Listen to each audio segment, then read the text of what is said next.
वैसे तो ये वेदर मुझे पर्सनली बहुत अच्छा लगता है, क्योंकि यहाँ मॉस्को की अच्छी बात ये है कि बारिश जो है वो बहुत हल्की हल्की होती है। ऐसा नहीं है कि बहुत तेज़ बारिश हो जाए जो पाकिस्तान में होती है। हल्की हल्की होती है और बहुत लंबे अरसे के लिए होती है। अच्छा, जो नए पिछले साल के जो स्टूडेंट्स जिन्होंने अप्लाई किया था ओपन डोर्स में, जितने भी विनर्स थे वो ऑलमोस्ट पहुँच रहे हैं। काफ़ी स्टूडेंट्स जो है पहुँच गए हैं मॉस्को में। इंशाल्लाह उनके साथ एक वीडियो बनाएंगे कभी। तो अभी रनर अप्स की बारी है, उनका भी इंशाल्लाह वीज़ा नंबर अभी आना स्टार्ट हो जाएगा। तो जितने भी रनर अप हैं वो होपफुल रहे, क्योंकि आपका जो वीज़ा नंबर है वो बहुत जल्द आ जाएगा। सही है। बाकी जो जितने स्टूडेंट्स इस बार नए अप्लाई कर रहे हैं उनके लिए मैं डिटेल वीडियोस बनाता रहूँगा हर स्टेज का। और आज की जो वीडियो होगी उस पर हम डिटेल में बात करेंगे कि सेकेंड स्टेज जो होता है उसमें कौन से रूल्स एंड रेगुलेशंस का हमें ख्याल रखना है और कौन सा सॉफ्टवेयर यूज़ होगा। ठीक है, तो अभी रूम में चलते हैं, फिर मैं आपको कंप्यूटर की स्क्रीन पर ले जाता हूँ, वहाँ आपको समझाता हूँ। सही है। अच्छा, जब आप मॉस्को आएंगे ना तो आप देखेंगे कि मॉस्को में घर बहुत आपको कम नज़र आएंगे। जो मॉस्को में घर होते हैं वो मोस्टली आउटसाइड एरियाज़ पर होते हैं मॉस्को से, लेकिन जो मॉस्को सिटी है उसमें मेनली जो है वो अपार्टमेंट्स होते हैं, फ्लैट कह दें आप, अपार्टमेंट कह दें। तो मैंने एक चीज़ नोटिस की, यहाँ पर आप इनकी सिक्योरिटी का आप अंदाज़ा चेक करें। फॉर एग्ज़ाम्पल ये एक अपार्टमेंट है, सही है, इसके मेन गेट पर की लॉक लगा होता है। उसके बाद जब आप अंदर जाएंगे, फॉर एग्ज़ाम्पल आपने 4th फ्लोर पे जाना है, तो जो 4th फ्लोर होगा उसकी जो मेन एंट्रेंस होगी वहाँ पर भी की पासवर्ड लगा होता है। उसके बाद जब आप मेन डोर पर जाएंगे अपार्टमेंट के, उस पर भी की लॉक लगा होता है। मतलब आपने एक अपार्टमेंट तक जाने के लिए 3 पासवर्ड्स याद करने और उनको खोलना होता है। तो मुझे समझ में नहीं आता, रशिया ऑलरेडी इतना सिक्योर है तो फिर भी ये इतनी सिक्योरिटी अपने घरों की, अपने अपार्टमेंट्स की क्यों करते हैं। अच्छा, तो अभी हम ओपन डोर्स की जो ऑफिशियल वेबसाइट है उस पर आ गए हैं और यहाँ आप देख सकते हैं कि ओपन डोर्स में अप्लाई करने का भी जो वक्त है वो 16 दिन रह गए। तो जिन्होंने अप्लाई नहीं किया वो अप्लाई करें, कैसे रजिस्ट्रेशन करवानी है और फर्स्ट स्टेज का जो पोर्टफोलियो होता है वो कैसे फिल करना है, मैं उस पर डिटेल वीडियोस बना चुका हूँ।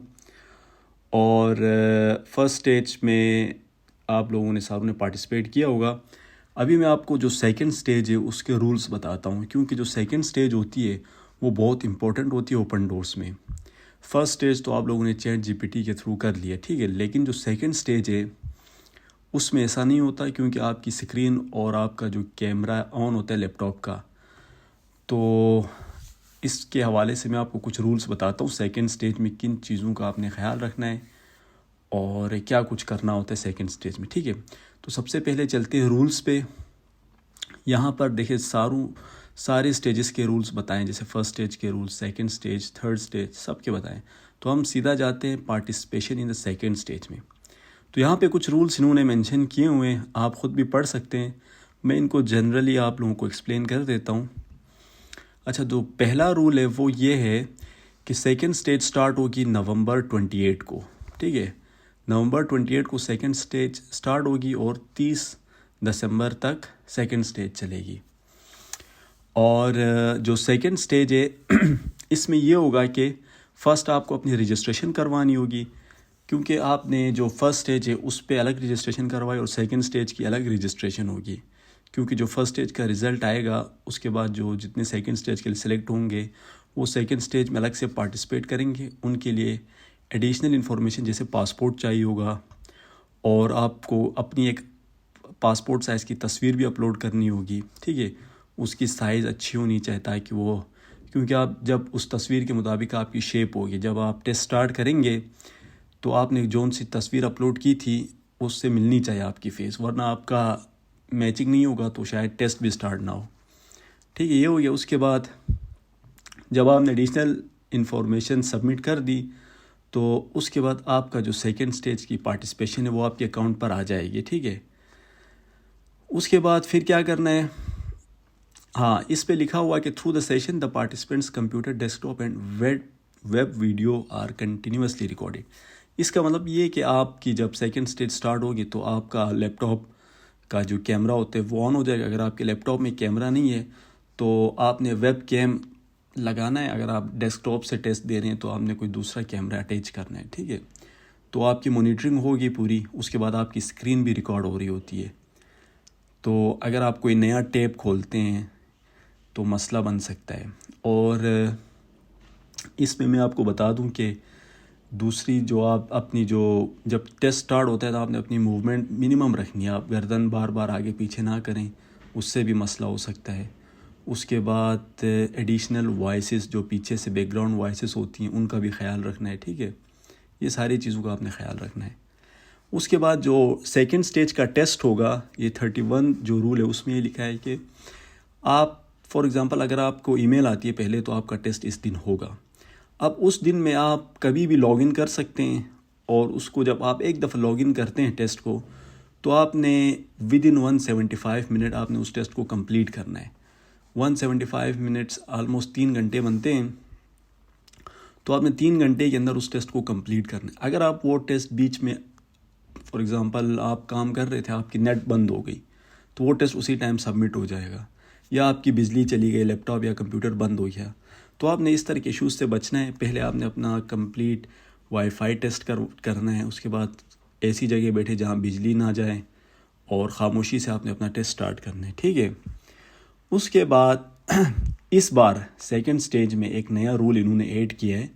रिटर्न टास्क के बाद आपसे ओरल रिस्पॉन्स टास्क होंगे। ये इस टाइम फर्स्ट टाइम ऐड कर रहे हैं ये वाला रूल क्योंकि जब मैंने दिया था तो कोई ओरल रिस्पॉन्स टास्क नहीं थे, लास्ट ईयर भी नहीं थी। इस ईयर इन्होंने ये रखा हुआ है।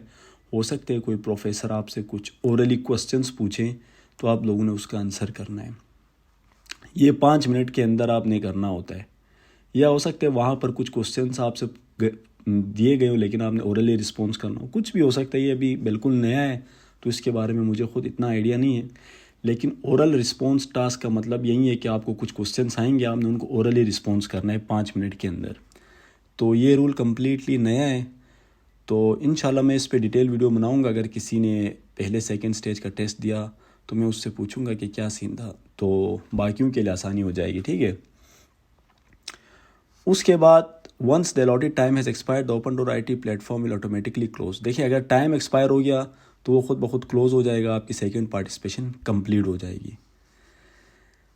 और written and oral task of the second stage of bachelors, masters and doctoral task are access separately. सबका अलग अलग होगा, ठीक है, तो ठीक है।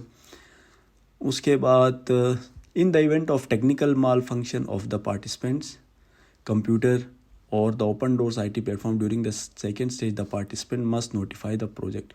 अच्छा, अगर आपका कोई मसला हो जाता है, फॉर एग्ज़ाम्पल कोई टेक्निकल इशू आता है, तो आपने 24 आवर्स के अंदर मेल करनी होती है, ठीक है, ओपन डोर्स को, कि मेरा ये इशू हुआ था जिसकी वजह से टेस्ट मेरा इनकम्प्लीट हो गया।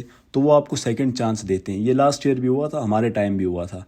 अगर कोई अपने टेस्ट से सेटिस्फाई नहीं, अगर आपको कोई इशू हो जाता है तो आप उनको जल्दी मेल करें उसके बाद वो आपको नया चांस देंगे, ठीक है, पार्टिसिपेशन का, दोबारा आपका टेस्ट होगा। और उसके बाद यहाँ पर क्या लिखा, participation in the second master disagree with assessment their completed written task. अच्छा, ये वहीं अपील के बारे में आपसे कह रहे कि आपने अपील करना है। आपकी अपील को देखा जाएगा 5 दिनों में, उसके बाद हो सकता है आपको दोबारा टेस्ट के लिए बुलाया जाए। बाकी इसमें यही। अच्छा, इसमें क्या है, in the post doctoral task the second stage of, अच्छा ये पोस्ट डॉक्टरल के लिए इसको छोड़ दे, उसमें वीडियो प्रेजेंटेशन होगी, ठीक है। After the appeals for the bachelor's, master and doctoral track have been reviewed, the result of second stage is approved, each participant's overall score is calculated। अच्छा, फिर ये रिज़ल्ट के बारे में बता रहे।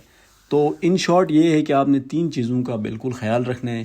पहला, आपने अपनी वाईफाई और बिजली को डिसकनेक्ट नहीं करना है।